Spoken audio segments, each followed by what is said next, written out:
May makikita kayong mga kaunting lake din, maliit na lake dito sa gilid banda.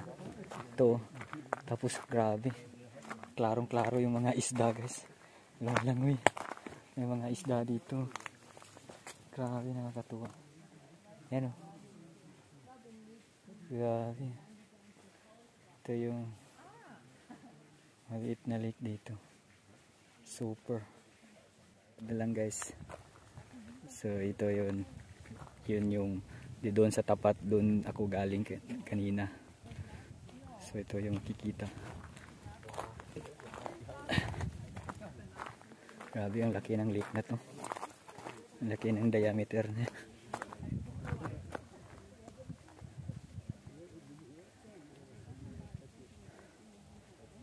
Tapos ang view dyan sa Alps, Zugspitze. So ikot na.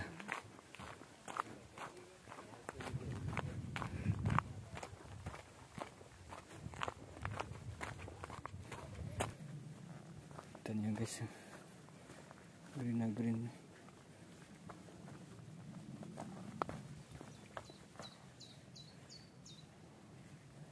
So,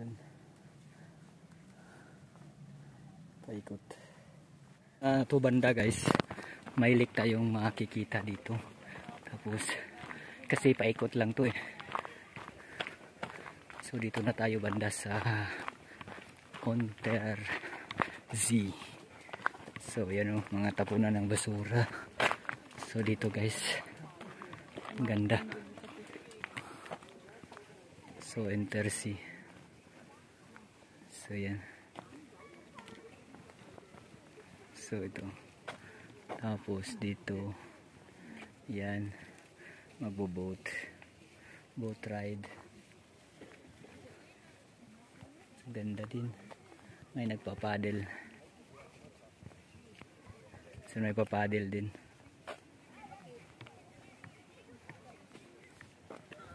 Nice.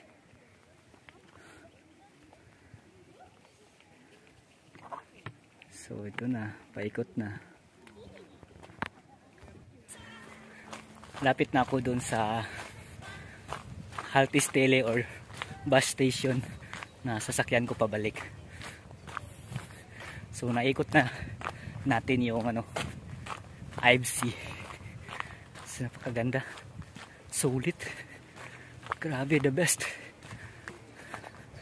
So dito pag may dala kayong sasakyan, dito niyo ipapark din.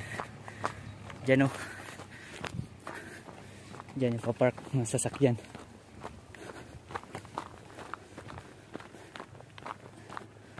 Diyan Zugspitze, top of Germany ang Zugspitze. So grabe guys, ikot na.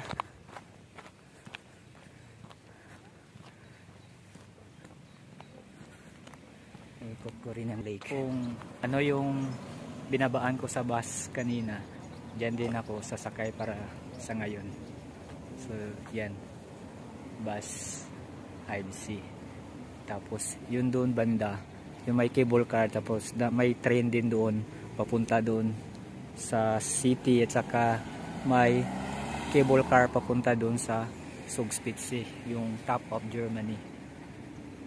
So magantay na ako ng bus dito guys, and yan yung hotel. Thanks for watching. Don't forget to like, share, and subscribe. Dodong Iman. Bye bye.